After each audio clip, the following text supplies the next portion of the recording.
Welcome everyone to a special OCP Tap session. This is call number 121.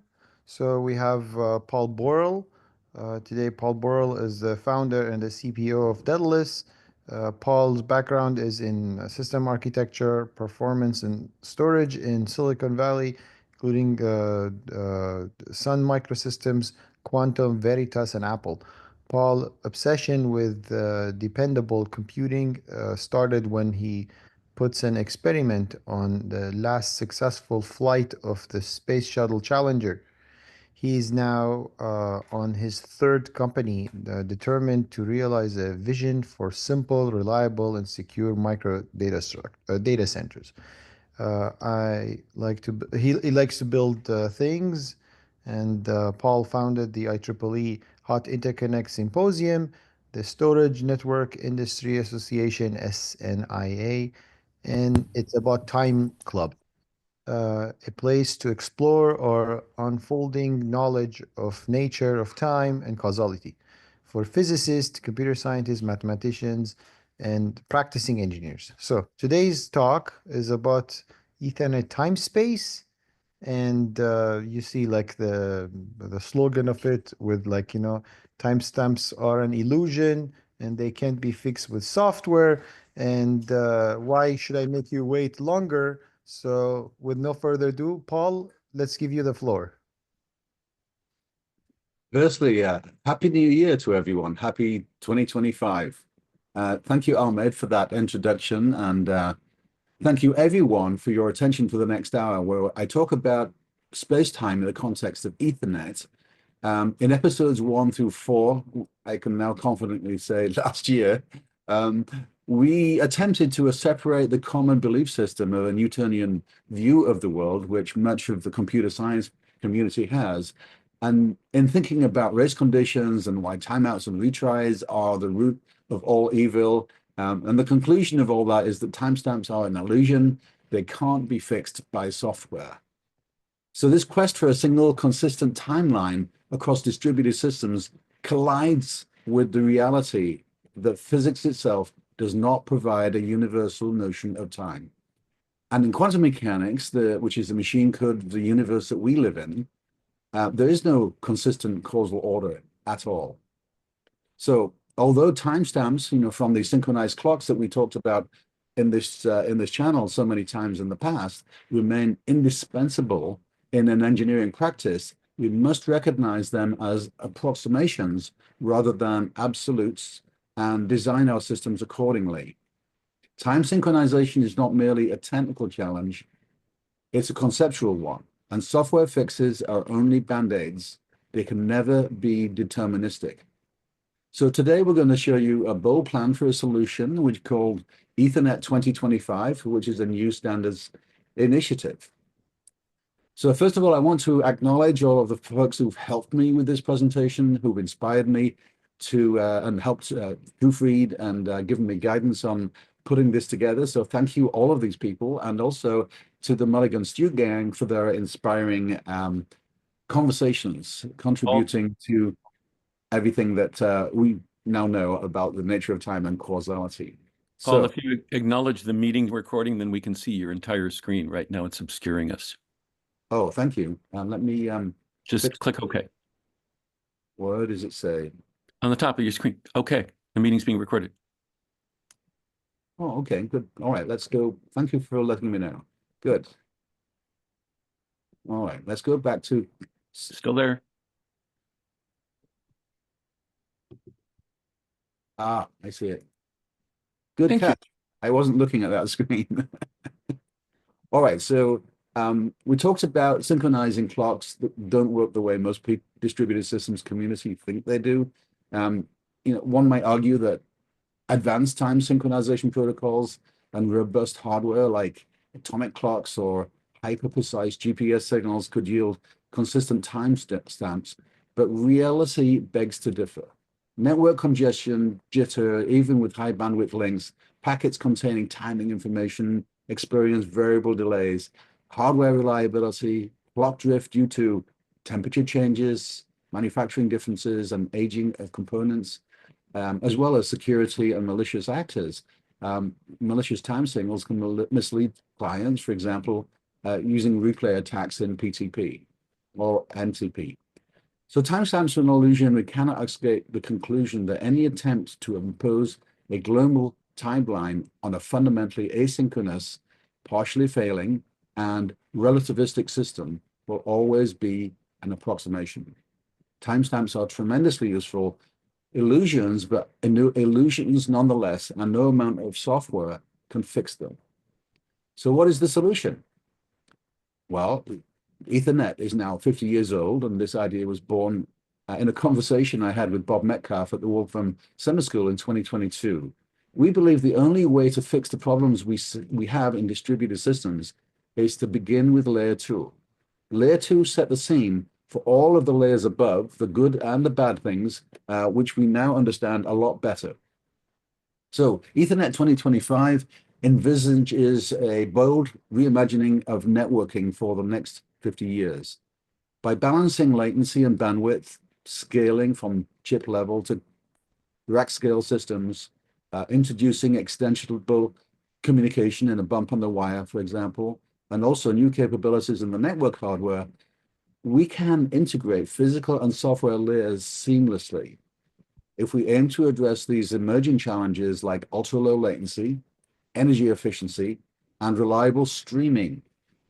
So we'd like to create this collaborative and collective effort to open up the innovation in this area that is now ripe for the industry to adopt. So we're about to see a rapid transition to the next level of miniaturization and deployment. What we used to take up an entire data center will now be able to fit in a single rack. And thanks to the chiplet economy, so we're going to need new abstractions, especially for software infrastructures that run on them. Instead of armies of administrators and DevOps people, we need new abstractions to provide those systems with precise guarantees and to make those systems precisely manageable through a formally verified graph models and APIs. Instead of all the hard, tedious, and error-prone work, instead of being done by human beings, it should be done by AI. So these new challenges require new solutions. Just throwing the packet over the wall and hoping at each hop in the network with TCP to clean up the mess if it doesn't arrive was a brilliant design for ARPANET and for the original Ethernet LAN, and it stood the test of time for 30 years. Let's recognize that. However, the industry choice to scale out on commodity servers for all internet applications was also a brilliant choice. In retrospect, it broke the throw the packet over the wall and hope model because lost and delayed coordination between the nodes of a distributed application leads to performance collapse and or data corruption and lost transactions, particularly under load at scale. So those bits of coordination need to be exchanged at extremely low latency with rapid certainty of success. It simply cannot be done over today's Ethernet. Where did this all begin? Well, I went back and looked at the original papers, and I do have the original documents that Bob Metcalfe sent me of all of the memos that were sent backwards and forwards in 1973 in Xerox PARC. And it's a wonderful story, but what I found amazing is that this whole idea of a branching broadcast communication system for carrying digital data packets among locally distributed computing systems, that was fascinating to me to go and read that.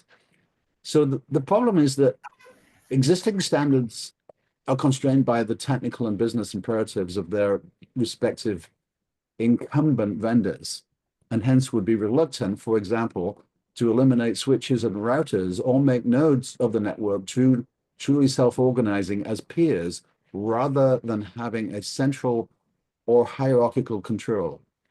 Historically, both standards and businesses have focused on ever-increasing bandwidth as the important figure of merit, rather than fitness for any use by distributed applications, or cost-effectiveness, connecting 10 times as many much smaller nodes in a chiplet infrastructure.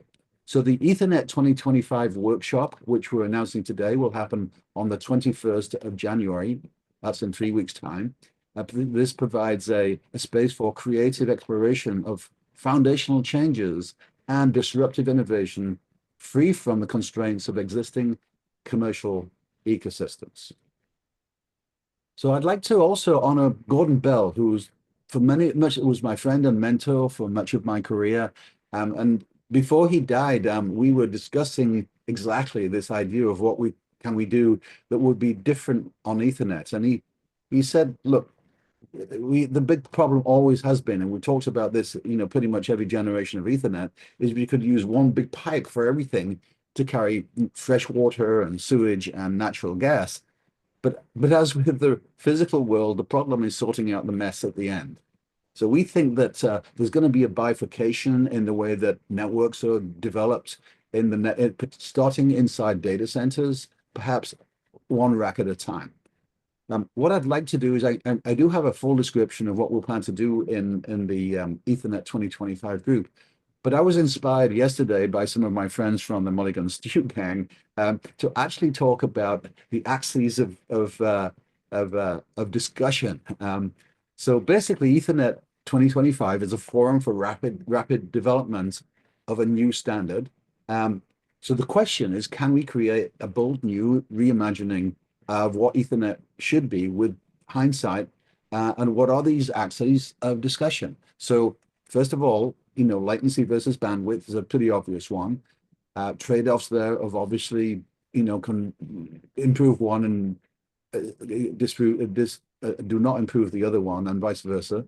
The scope, is it small or large? We think that that's an axis that has to be explored in discussion, not mandated by any one company or any one person who has personal beliefs about this. Can we add, processing in the SmartNICs and provide an extensible, what we call bump on the wire, which is a little bit of processing, not much, to be able to offer that as a primitive to the Ethernet controller up to across the PCIe bus to the main processor, for example. Can we directly trade off things like physical versus software access? Where should these computations go? What would generate the most efficiency and the least amount of heat dissipation?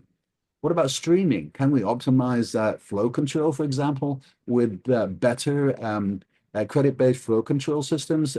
We think that's a great conversation to have. But we're wide open to what other things that we can do. And what I'd like to do is to invite everyone to come to the Chiplet Summit on the 21st of January from 8:30 a.m. in the morning until noon. And we will be discussing all of these topics in real time as we build this new standards initiative. So let's take these things one at a time. Bandwidth versus latency. So can we reconcile these problems? When things go by right under my nose, can I stuff things in it without it costing me anything effectively? Because we don't need to do all of that, expensive in latency and in energy conversion to go all the way back up to a host processor, or just to go all the way back down again and continue the stream. Can we kind of snoop what's going by, do something with it, and get a lot more things done? So the scope of this really needs to be emphasized. Ethernet 2025 spans both small scale, the chip level communication, as well as rack scale networking. So our goal is to create a complete open source and open hardware specification from the API to the bits on the wire. This scope spans both small and small scale, but really what we're looking at is special, very low, ultra low latency and high precision synchronization over a single link, over a single Ethernet link. And to be able to specify that with formal methods and mathematical precision so that we can get guarantees that can be composable. And in fact, I've been told by some of my mathematician friends that I shouldn't use the word composable because it's That's a marketing word. The correct word apparently is compositional, which means that it's, if you do something a piece at a time and it's compositional, then it's also going to give you these mathematical guarantees across many links at a time instead of just one. Another way of looking at this is this bump on the wire. Ethernet 2025 envisions a transformative approach by integrating minimum computational capabilities, programmability, directly into the network interface. This creates this extensible bump on the wire where we can include packet programmability. This enables dynamic protocol adaptations, intelligent data handling, and a path to innovations in error correction at the edge. By leveraging programmable smart NICs and the theory of interaction nets, this approach reduces reliance on centralized processing, improves efficiency, reliability, and energy consumption for modern use cases such as AI inference interactions, such as set reconciliation, and especially to this graph-based chiplet organization of computational elements. So this physical versus software access. Ethernet 2025 seeks to redefine the boundaries between physical and software layers of network design.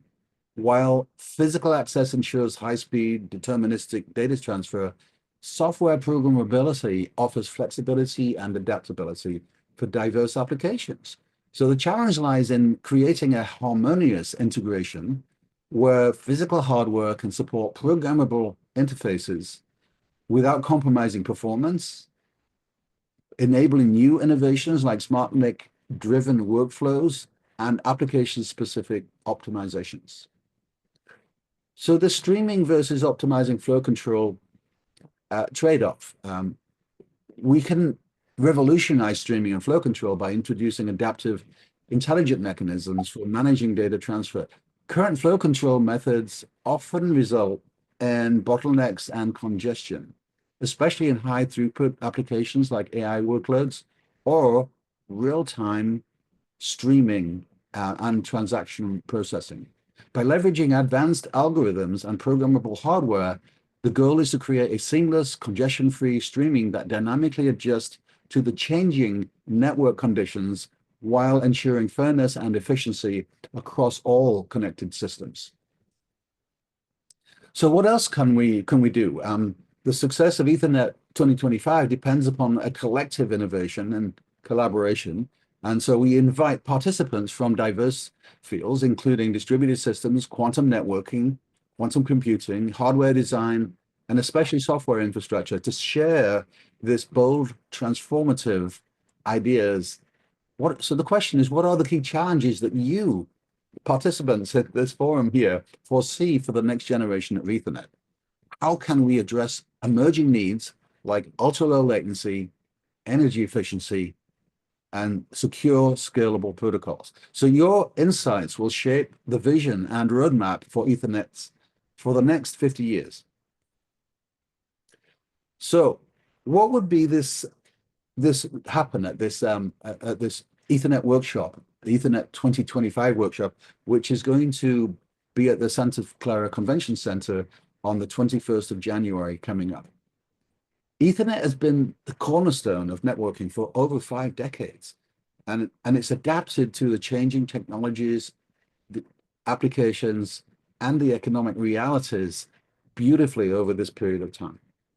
But what we've just described is these new data center and edge opportunities, such as directly linking chiplet modules in ultra-low cost meshes, or achieving extreme low latency by executing application actions at hardware speed in the network interface, and applying those techniques to distributed updates or persistent storage and application-specific, for example, transactions. These push beyond the boundaries that Ethernet established in an earlier era. Those needs simply cannot be met by simply extending Ethernet's historical capabilities. One of my favorites is to do a timeoutless, Ethernet protocol, which we think we know how to do. But there's more than that to this mission and problem that we're solving. Problem is really we cannot solve exactly one semantics over a network that drops, reorders, duplicates, or delays messages. So this vision is really a bold new reimagining of Ethernet, asking the Mulligan Stew question: if we could start over with what we know now, how would Ethernet evolve to meet the next 50 years of computing?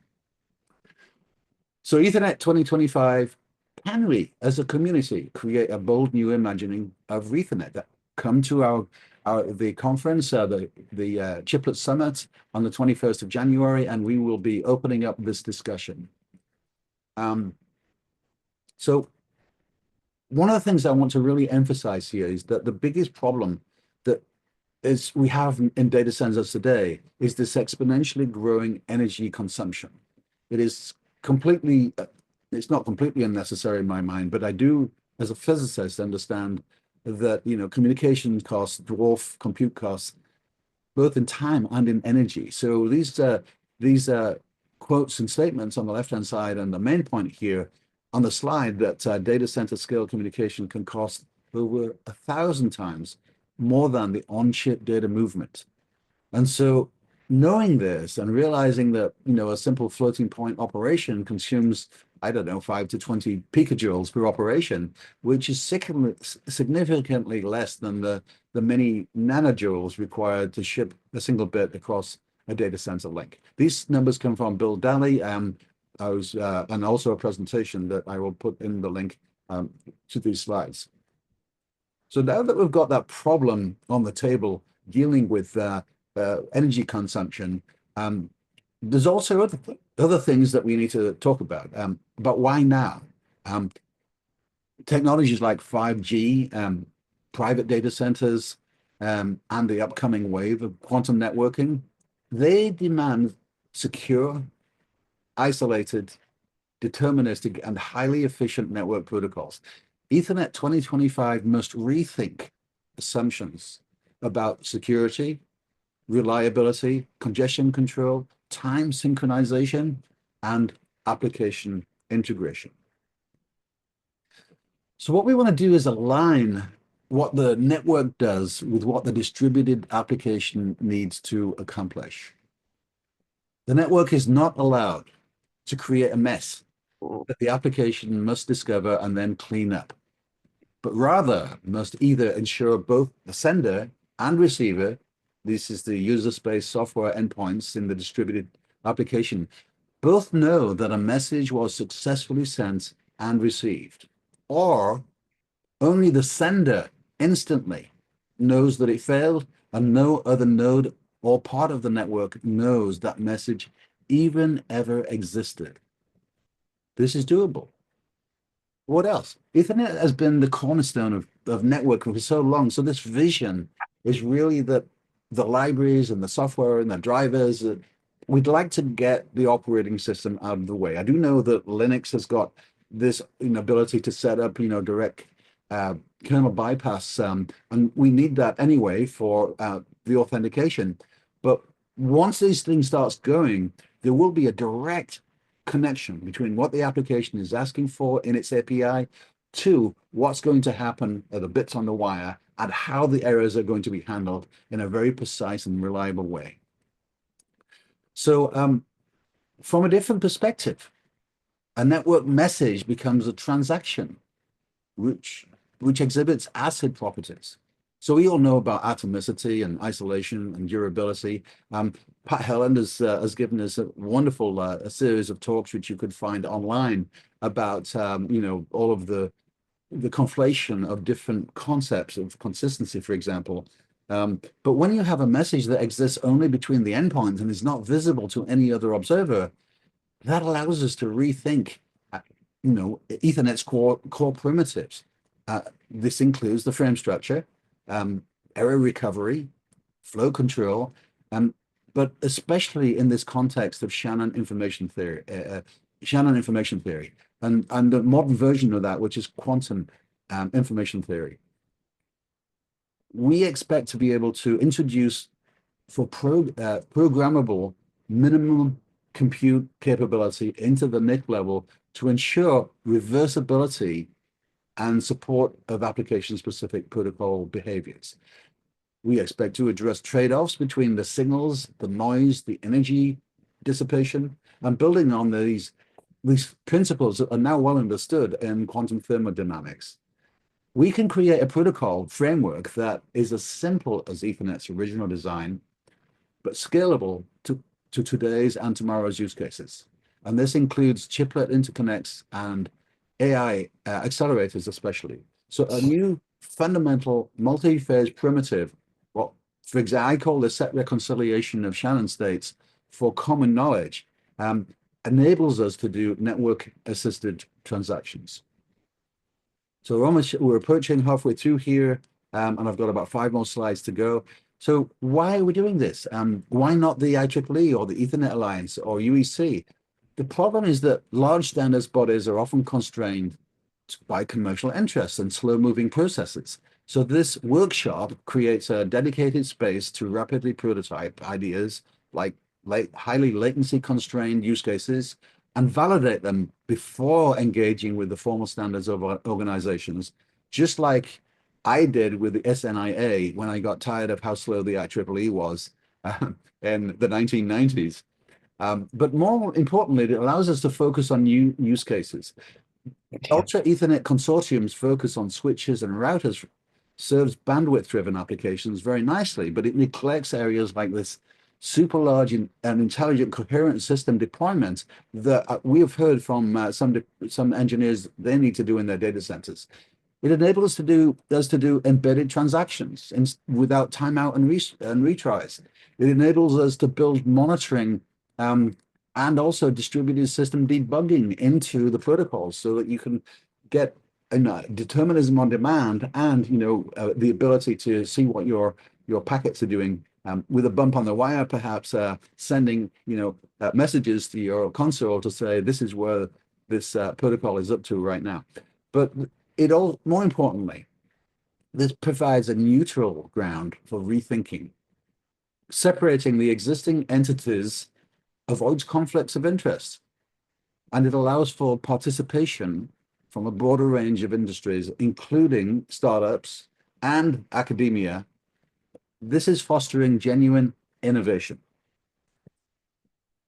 So we do have some things we have to talk about. We do have to communicate with the folks who are inventors, for example, of UCIe and other folks that we know of who want to reinvent PCIe.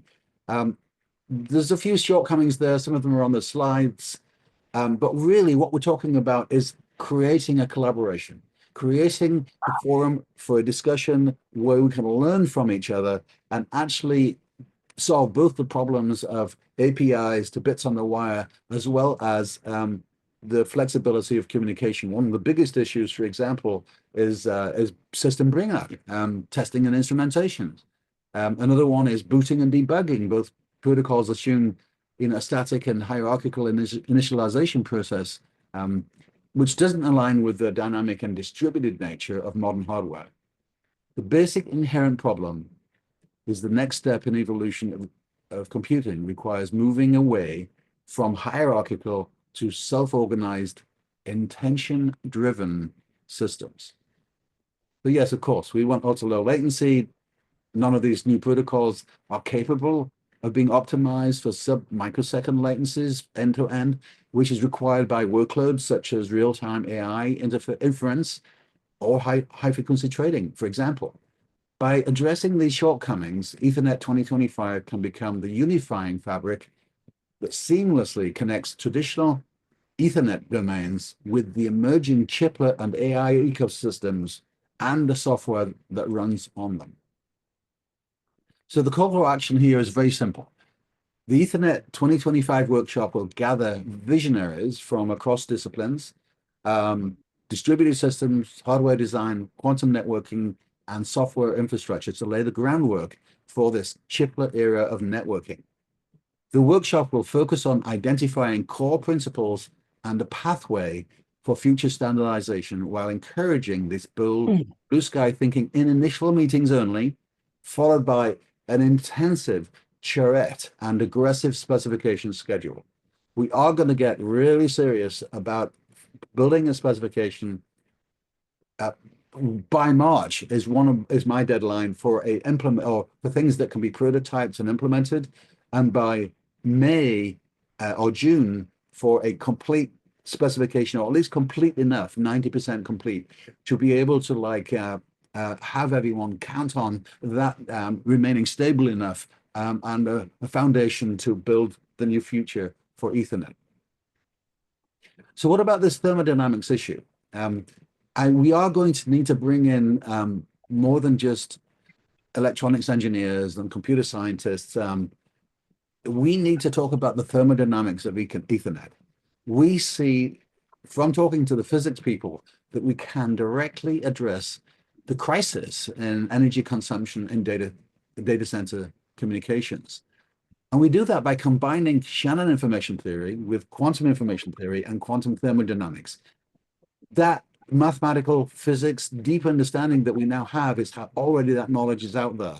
But this allows us to unleash the possibilities to manage energy consumption orders of magnitude better than we can today. So I'm warning you up front right now, you're going to find yourself in a room with distinguished quantum physicists and engineers from around the world who have been invited to participate in developing this foundations of quantum Ethernet for the next 50 years. We are going to have lots and lots of meetings. I'll describe those in the next slide. But this inaugural Ethernet 2025 workshop at the Chiplet Summit in 2025 on January the 21st will include sessions devoted to quantum information and thermodynamics and the bridge to practice. So gear up,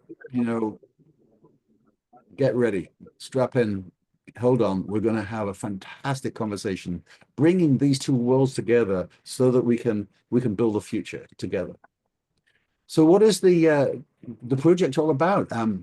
So first of all, I want to say this is already approved by the OCP, and I'm hoping that that representatives from OCP are actually going to be on the video today, or will watch the video soon. But our charter is as follows. We're calling it, instead of Ethernet 2025, which obviously it's going to be obsolete next year, 2026, we're only calling it Ethernet 2025 for this workshop. What we're going to do is call it A Ethernet, with the A and the E combined in a nice, formal language way, because the A means autonomous. Autonomous Ethernet. So this is going to be an open source SmartNIC with a non-proprietary, formally verifiable API, a stack, and a hardware implementation. Now remember, our target is a single rack. Now, what are the goals? These are the ones we've come up with so far from the people I've spoken to. Determinism, reliable end-to-end messages of bounded size. Eliminate the need for timeout and retry. Autonomous discovery and configuration. Packet processing programmability. The physics of energy consumption, as I just mentioned in the last slide. Classical interface to quantum and computing and quantum communications. So here's the big question I'd like you to think about, and we can open up the floor for discussion. What goals would you like to see? And more importantly, what would you suggest should be non-goals? So there you go, Ethernet 2025. It's going to be simple, secure, and just to give you a style of thinking that we have in our company, it's trees all the way down. But what are the crazy things that we could think about? Set reconciliation, the ultimate minimalist, slot exchange protocol. Gradient descent is the master algorithm. How can we use that in AI, for example? So this is going to be not a joyride. It's going to be a real helter-skelter ride. It's going to be an amazing thing. But what's going to happen is that Ethernet 2025 is going to be that piece in the middle here where we define a link which is common to all processors, whether you're in the between processors on a network, or whether you're between your processor going across the link to your I/O into your substructure, which we call the SmartNIC. So there you go. Questions? I'll leave the slide up. our message is, if you want to go fast, go alone. If you want to go far, go together.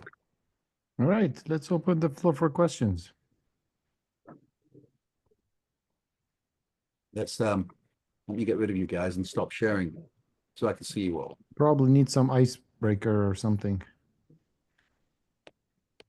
Pat, do you want to throw some icebreaker questions? Well, the challenge is, what do you not do? How do you gain traction? How do you get people to care and come with you? And, right now it's kind of amorphous. And so figuring out what to do to push forward is going to be one of the hard things. Right. Yeah. Maybe we can make this for. Oh, okay. Philip, go ahead. You're muted. You're muted, Philip. Can you hear me?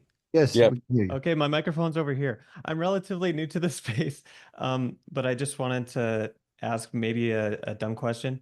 Are there like baseline prerequisites that we would have, that the whole industry would have to adopt in order to make Ethernet viable, like universal adoption of more precise timekeeping or something similar?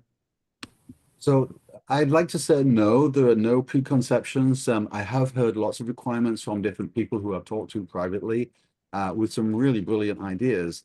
I mentioned to many of these people that I don't want to be the purveyor of new ideas. I want to be the curator. And so my job is to shut my mouth and keep my own, personal biases and prejudices to myself, and then listen to what everyone else has to say. What I have gained a reputation for in previous standards efforts that I have been in this role of curator for is I've gained a reputation that I can be trusted to not put my thumb on the scale. And so what I want to do is invite you to come along to these meetings. If you can't make it to Santa Clara and on the 21st of January, then we will be having meetings every other week throughout the whole year. And there will be public meetings. I think in the even weeks, and private meetings in the odd weeks, discussing particular things. So no preconceptions. The answer to your question is, you're going to help us create that framework. In that first meeting, we're going to say, what should we include, should we not include, and we're going to literally create the framework as a collaborative effort with live people in the room. Did I answer your question? Yes, thank you. Okay. So one of the challenges in my mind is, you have a whole ton of stuff which is working out there in the data centers and in the world today. And it's not easy to slice something new in underneath that. And, what is it? How does it plug in and be compatible? What does that mean? Also, what targets are you hitting, right? I know the high frequency trading needs really fast stuff and really guaranteed things, but that's kind of different. And it works a little bit better with a smaller bounded scale, even though the physical distances might be larger or large enough. But what are the bounds? What are the trade-offs? How can one standard fit all?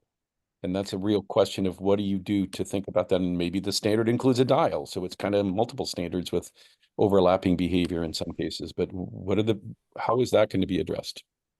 So this is a great question. I've heard lots of ideas from various people, but it's entirely possible that we'll see a bifurcation, not an incompatible one, a bifurcation between, what's needed in these highly efficient, ultra low latency networks, and how that bridges to conventional Ethernet. And to, for example, we already have within a single rack, the top of rack switch is the bridge to layer 3. That happened, that distillation of industry happened over the last 10 years, which was a good thing, by the way. So is there a similar kind of like gateway to regular Ethernet where, for example, it doesn't ruin the security or the latency expectations or the simplicity of the internal systems? We used to have a saying at Sun, Apple, we used to have a saying, all our problems are in code we don't want. And then at Sun, in the 1990s, they tried to create a stripped down version of Solaris. And I learned a lot of things about human nature during that experience. I found that when we got people in a room, no one wanted to give up anything. And so what happened is it was very, very painful to try to get people to like give up things and they exist, even though they were genuinely obsolete. You know, no one really, very few people were using them. So what I discovered with the SNIA and with I'm going to apply to this initiative is start from scratch, first principles thinking, and only when we've learned from each other what we see as the equations of motion or whatever else for this new standard, do we then say, okay, what can we use, beg, borrow, steal, you know, from what has been learned in these other activities, and then bring people together in this round table of conversations about Ethernet 2025. Did I answer your question, Pat? Still unclear. I mean, what's the scope of Ethernet today?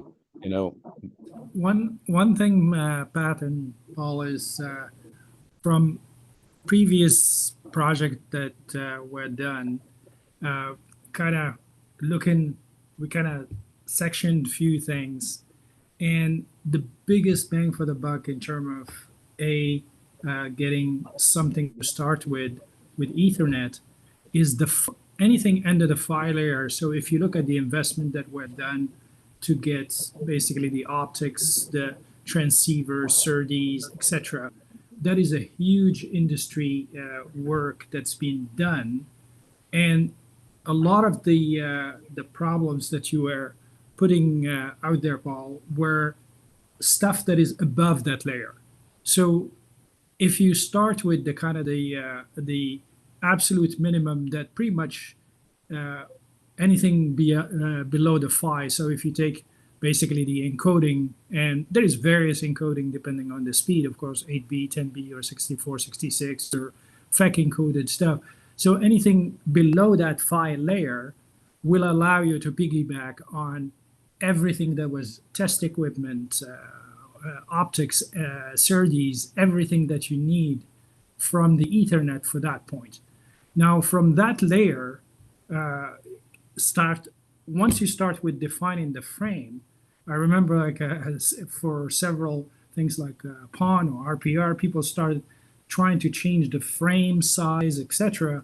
Got a lot of resistance from people who already have Ethernet switching. But if you look at the industry, a lot of so people in HPC, for example, do their own framing. Now Ultra Ethernet is looking at slicing and dicing that. So that's a good spot to do. So in my mind, if you basically say, kind of start from the PHY and assume that the PHY is given, then you already get the majority of the benefit from the scale and the kind of the ubiquitous Ethernet that is out there. So you can speak the same language when you're talking about building. If you need to build, as you said, if you want to do something quick, you can't possibly think of doing something in the scale of like designing a new SerDes with a new requirement over the next year.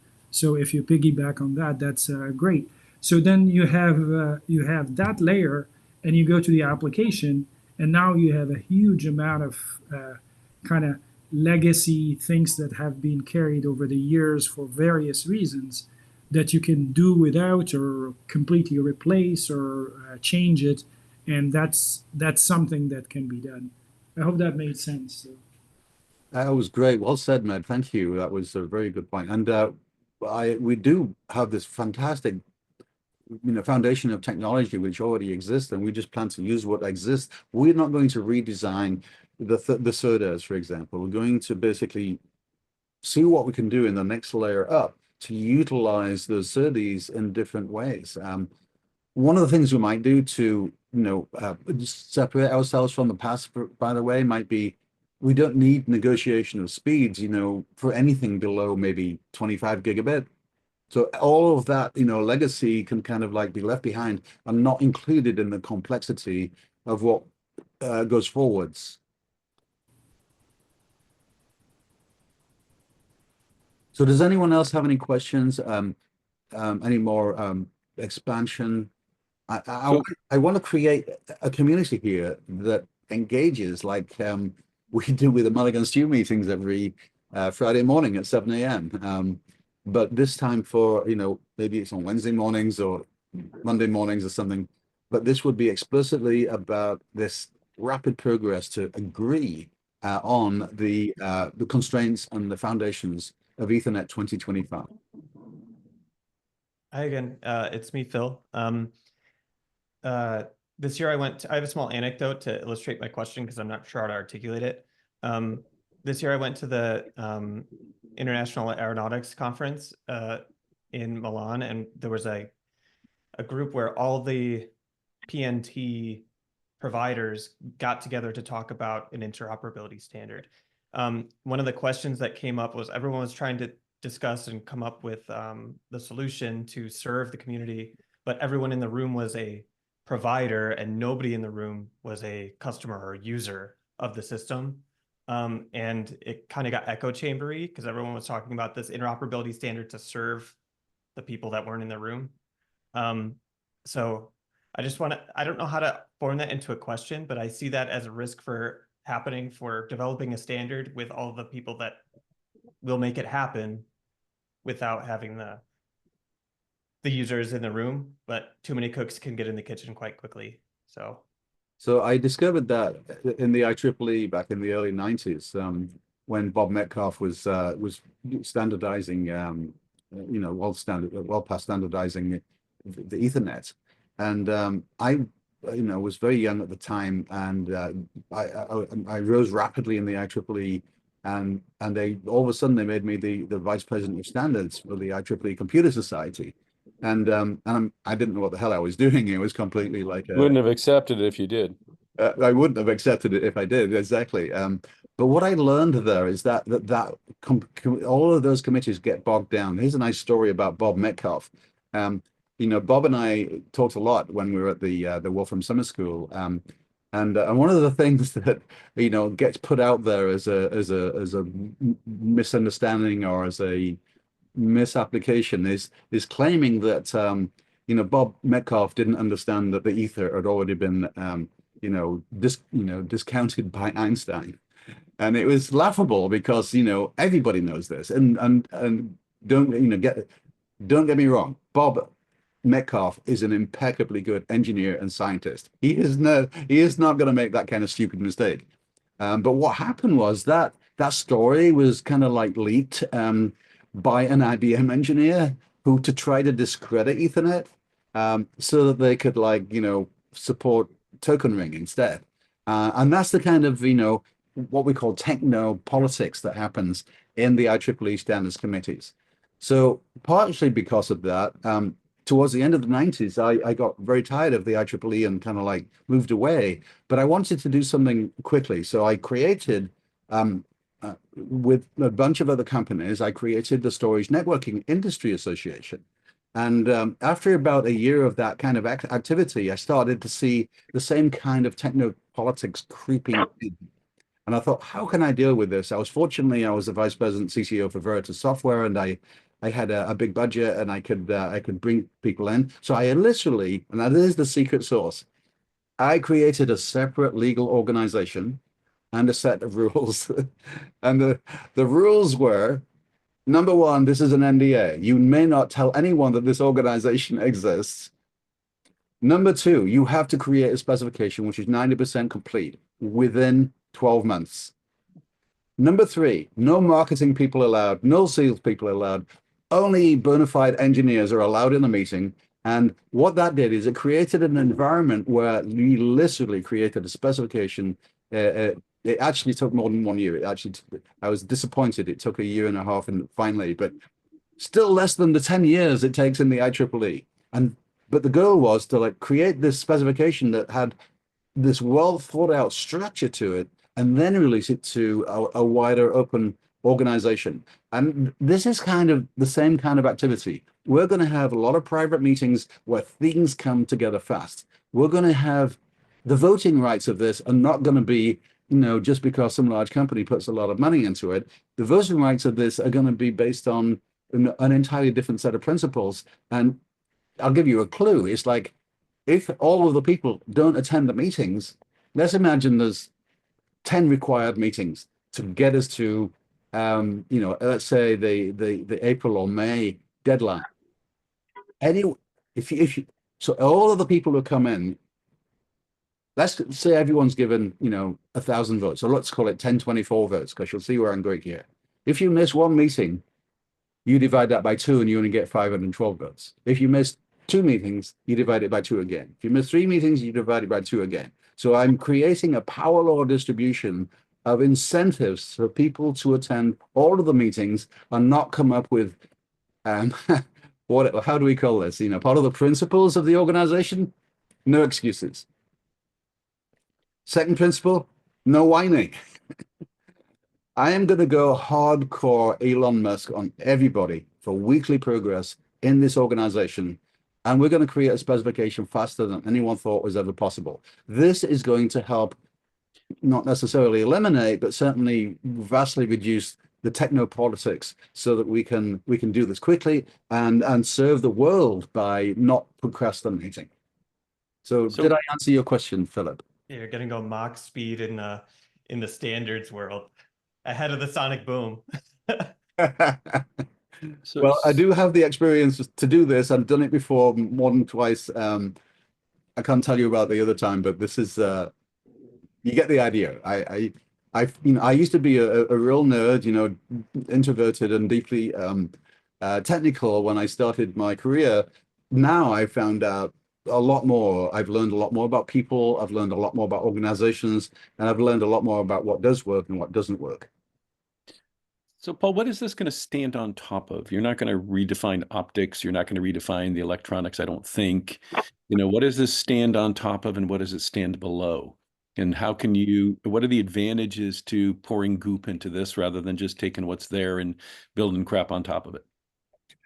So this is a really good point. And maybe we've got a few minutes left. I can show you a slide that makes this sound interesting. I'm just going to basically use whatever's available in the SerDes, in the optics, in the cabling. We already know that, for example, cabling within a rack is almost all copper. Copper is fast enough, it's cheap enough. For now. For now. And most of the problems in large data centers are actually in the optics. We've discovered that from many companies who have told us this, that optics are a challenge in terms of reliability. So, you know, working within a single rack, you know, allows us to say, okay, well, all of these different things from various vendors, you know, the technology is already available. So one of the things we're hoping to do in the OCP environment is to have one of those vendors donate a simple but fully functional 25 gigabit, you know, SerDes, for example. And if they were to do that, that forms the foundation on top of which we can all go prototyping and play around with these protocols. But then maybe they sell the more advanced, more faster SerDes, you know, at some, you know, profit or whatever else, which is not free, not open source. So that's one possibility. I'm not saying that's the only possibility. But one of the things that we know with great certainty is that if you take a standard Ethernet frame, for example, 64-byte frame with its header and the inter-record gap, and you say, well, how much space does that take up on the wire? You know, at you know, 3/4 of the speed of the light, you know, in free space, or 2/3 of the speed of light in fiber. You know, inside a rack, you're looking at 1.5 meters of the length of the packet. So we no longer have any incentive to push more packets on the wire than is needed, because the tail of the packet is still in the transmitter while the head of the packet is in the receiver starting to be processed. This gives us a fantastic opportunity to not, you know, make bandwidth the figure of merit, but to make the interaction, reliability, and credit and flow control be a much more direct thing that we can do within a rack on the short. By the way, even if you take it, you know, all the way up to 100. By the way, that number 1.5 is a single 100 gigabit lane. When you take it up to 400, 800, and now 1.6 terabits per lane, guess what? That still only comes down to like 10 centimeters. 10 centimeters is huge. in the chiplet world. And so you see that there's an opportunity to really kind of like take advantage of this next level of miniaturization in the chiplet world. This is why we're associated with the Chiplet Summit, and why it would be a great place for everyone to meet everyone else there. There seems to be an emphasis on in the rack or in close proximity. Not that that's wrong. It's potentially narrowing the discussion. And Ethernet was typically a shared infrastructure, which defined a layer 2, and then on top of it, other layer 2s could be used with a layer 3 on top of God knows what layer 2s, kind of a thing. And so narrowing the scope to be, physically close is a discussion point you might consider. Yes, that is exactly what we're doing. We're going to see that these protocols work impeccably well when you are physically close, because you no longer need to have lots and lots of buffers, which cause all of these terrible problems in existing systems. What's happening is your buffer on your left and your buffer on your right, your transmitter and receiver, are going to be intimately connected. One, FPGA clock sync at a time. And this is going to give us an entirely new way of looking at things. Instead of having, the I/O be some subset of the synchronization domain of the main computer, now the link itself is its own synchronization domain, where the circulating packets actually form the synchronization of what's happening. That makes it automatically adapt to any length cable, for example. So lots and lots of opportunities to take advantage of the physics of the existing technology, and still give us, opportunity to extend this on the roadmap that Ethernet is already on, to what I hear is now 1.6 terabits. One of the things, Paul, I think that would be useful, is sort of drawing on the brain trust in this group and others, is understanding the history of what decisions were made and what was the reality of the time that these decisions were made. And now we have this legacy pulling through, but we're in a dramatically different world now in terms of things like what is the cost of memory, or what is the cost of optics. Absolutely. And so, the cost equations are going to have to change, because right now the cost of communication is so it's not just the actual heat dissipation of modern data centers that's a problem. It's actually the physical cost of the cabling, the physical cost of all of this extra stuff in the switches and routers to do all this buffering. You don't need that when you're talking to, a square array or a hexagonal array of computing elements that are right next to you. So, David, did that answer your question? I have a question, Paul. Go ahead, Hisham. Go ahead. Yeah. Sorry, I joined late. I'm in San Diego now, driving. So, but the two question I have is, you talk about deterministic networking or Ethernet, but I think that relates to, or how it relates to IETF.NET, and how it relates to IEEE 802.1 time-sensitive network. That is one question. Second one, you talk about autonomous Ethernet, and lots of people talk about autonomous networks, self-driving networks, self-configured networks, autonomic networks. And so what is different? What is the difference between what you plan to do and what is being done already in all of these areas? So that's going to be a long answer, and we don't have time today, but I would encourage you to come to some of our meetings, particularly the one on the 21st of January, and also attend our weekly Zoom meetings and ask that question. We'll explore it with the whole team. Does anyone else have a question? I see Andy's lips, Helen, your lips are moving. Do you have a question? No, okay. Anyone else? My CEO at Sun Microsystems taught me to always close my meetings down on time. And so that's what I'll do. Ahmed, do you want to have the last word? Yeah, that's it. Like, if anyone else, anything else, you know where to reach out to Paul. Plus, we have also Paul on the WhatsApp group. So yeah, like, you can have a real-time conversation. That's all. All right. Thank you, everyone, and Happy New Year. New Year, everyone. Bye. Thanks, Paul. Bye. Thank you, Paul.